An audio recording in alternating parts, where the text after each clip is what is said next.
us, and we begin this hour with our unsolved case file. And tonight we have a case that is more than 10 years old and involves three boys, Alexander, Andrew, and Tanner. They were 9, 7, and 5 years old when they disappeared. They were last seen with their father. Their father has been convicted of unlawful imprisonment of those children, but they've never been found, and no one has been charged with murder.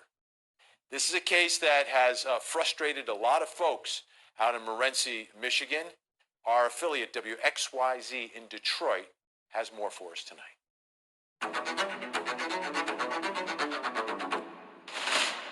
Well, the boys' mother says she's never lost hope. Her world was shattered 10 years ago. Now every day, she believes she's one step closer to some type of closure. I never thought we would get to 10 years. Tanya Zuvers is still in shock. These are the faces she remembers around Thanksgiving. Andrew was 9, Alexander was 7, and Tanner was just 5 years old when they disappeared from their home. I was certain that there would have been a resolution.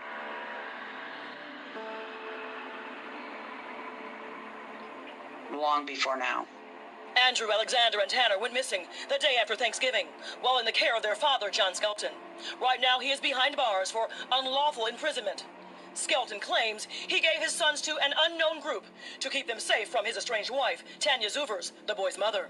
But police do not believe any parts of Skelton's story one bit. I do communicate with him through a lot of different avenues and get information from him and about him. He's still giving us nothing but lies. Every time he seems to share information with us, it's either misdirection or it's just a bold-faced lie.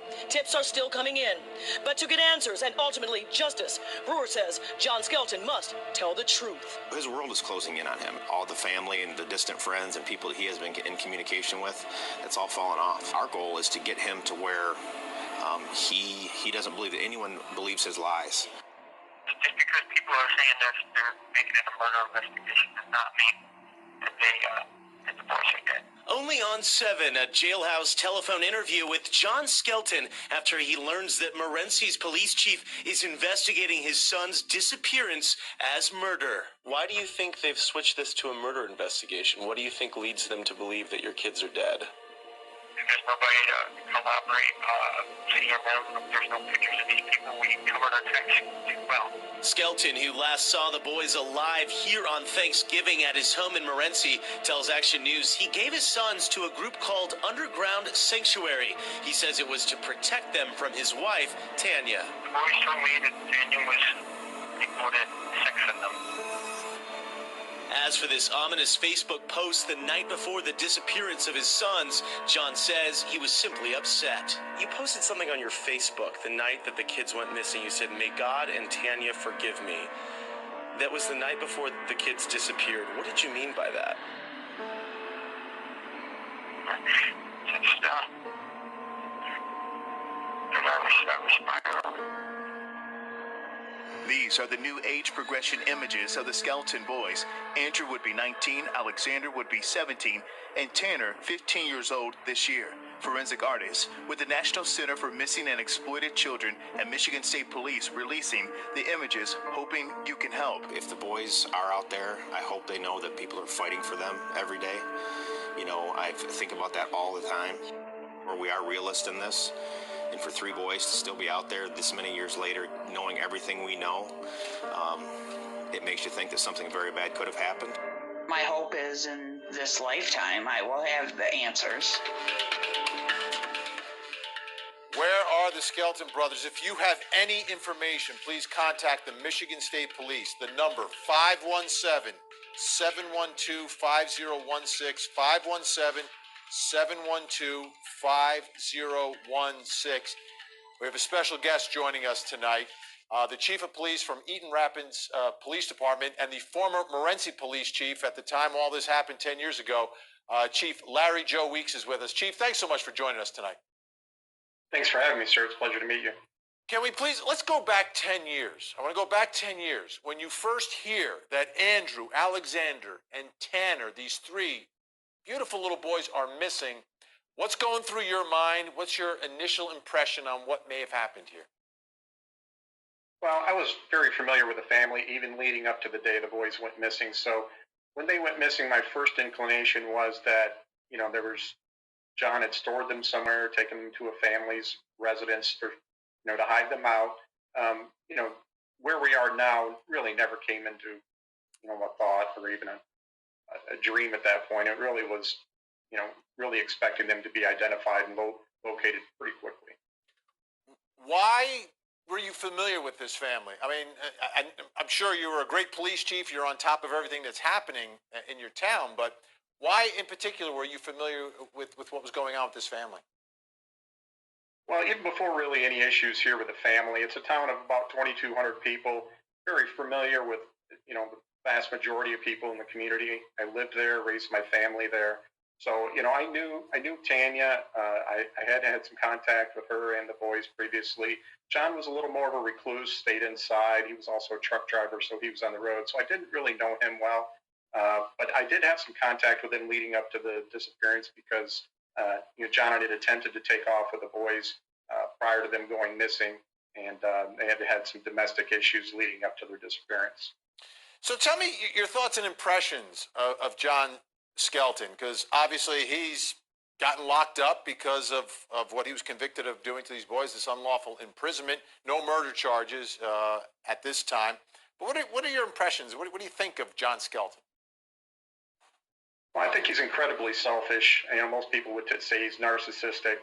Anytime I've interacted with him prior, when I was still leading the case, very much his conversations are always about himself, affects him, expectations that people will help him when he's in prison. People should be reaching out, trying to talk to him and support him. Rarely do you hear him talk, about his boys in such a way that he wants to see them recovered. Chief, when I look at these cases, we always try to piece together from the reporting that's been done through the years some sort of a timeline. In the investigation, were you able to put together a timeline of when the boys were last seen and where their father was, and through GPS or phone records, any way to kind of track a timeline in this case? The timeline was fairly difficult because John and the boys, based on most accounts, stayed home over the Thanksgiving holiday leading into Black Friday. By John's statements and by others that saw a couple of the boys in the backyard on the afternoon of Thanksgiving, that was the last time we really know for sure that the boys were alive. Later on, Thanksgiving night, early morning hours of Friday, we have some cell phone data that has John's phone moving away from the house about 4:30 a.m. Next time we have is about 5:05 a.m. near Holiday City, Ohio. And he's back home around 6:46. Unfortunately, there's that about an hour and a half window where we don't know where he traveled, and I personally think is a pretty critical time as far as figuring out what he did with him. We're looking at some of the video from years ago. We see the crime scene tape going up. What was it like inside the house, and was there evidence of anything having gone wrong inside there?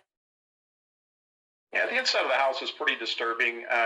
Lots of the furniture had been damaged, glass broken out of cabinets, electrical items, the cords had been cut.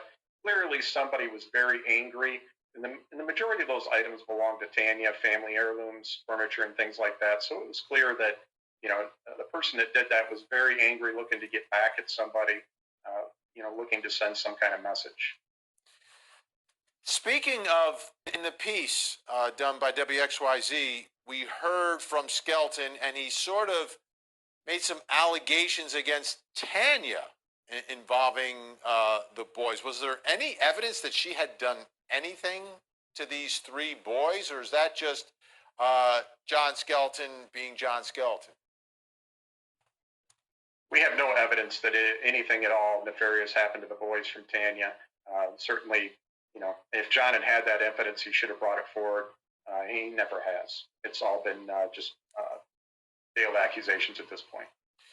So we posted this on our Facebook page leading up to this, hopefully to get more interest in the case and get people thinking and trying to remember. But there were some folks that had some questions, and I wanted to pose them to you, Chief. Lisa writes tonight, what happened with the, quote, organization he claims he gave the kids to. A lot of horrible stories about bad parents who actually sell their kids like this guy did. Did the police clear them? And I guess Lisa's talking about this so-called underground sanctuary. Does that organization exist? So he gave very specific information about the name of this organization. We used our partners here with the FBI, state police at the time, and any neighboring agencies to, search their records, any previous contacts with this organization. Is it on anybody's watch list? Anybody had contact with anybody from this group? We certainly able to find anything that remotely resembled what John was talking about. If you were to believe John's point of view, the boys at this point are on some, frolicking with the animals and, having a good time. There's just nothing that we were able to come up with that, linked those two things, the organization with that type of environment. And you would think, Chief, wouldn't common sense tell you if someone's locked up behind bars and you have information about where these children are, that it could be a good negotiating tool? Or maybe now's the time to reveal more information about this so-called underground sanctuary? John's just way too selfish and too narcissistic for that. He would never admit that he did anything wrong. I think that's why we are where we are 10 years later. It's impossible for him to, in his mind, be able to admit this and take responsibility for it. He's not the man he likes to portray himself to be. We got another question from Shannon. Did anyone check the house furnace? The father could have killed the children and cremated them in the furnace. That's a horrible thought, but part of the investigation. What was there anything out of order in the house that might indicate something happened to the children in the house? And was the furnace checked? Well, there's certain investigative details that I'm not at liberty to say, but what I can tell you, we thoroughly inspected the house. We did obtain a search warrant. The residence was searched. The entire property was searched. So, nothing to indicate that anything nefarious that happened to the boys at the residence, other than the things I've already mentioned, that clearly somebody was upset that was in the house and was acting out. Do we have any idea what the relationship was like between father and, when you're 5, 7, and 9 years old, you love your parents unconditionally, unless something is really out of whack. But I know there was sort of this custody battle and this domestic thing going on. What indication did you get about the relationship? Yeah, everything we've been told by family members and Tanya herself is, he was a wonderful father leading up to this. Spent a lot of time with the boys, did activities and things with them. There's nothing to indicate he was anything other than a good father up until this day. Peggy tonight, again referencing the underground sanctuary, asked, does underground maybe mean he buried them? Was there evidence of shovels, or you did indicate that you searched the ground, so I presume you searched and there was no indication that the earth had been moved in the backyard of the home. Yeah, again, we searched the property thoroughly. There's nothing to indicate to us that somebody had been disposed of on the property. In fact, the house has been sold, and it's my understanding somebody's living in it now. The boys really could be anywhere. When you think about that hour and 45 minutes or so window when he's out driving around, that offers him an opportunity to drive pretty extended distances and still get back around 6:46. So, you're talking anywhere from 50, 60 miles circumference around the city of Morenci where he could have disposed of them. Well, Chief Larry Joe Weeks, I know this is a case that you will not let go of and will not forget, and I hope the next time we have you on, everything has been wrapped up, but we'll continue to track and follow this. We appreciate it, sir. Thank you, sir. Appreciate it.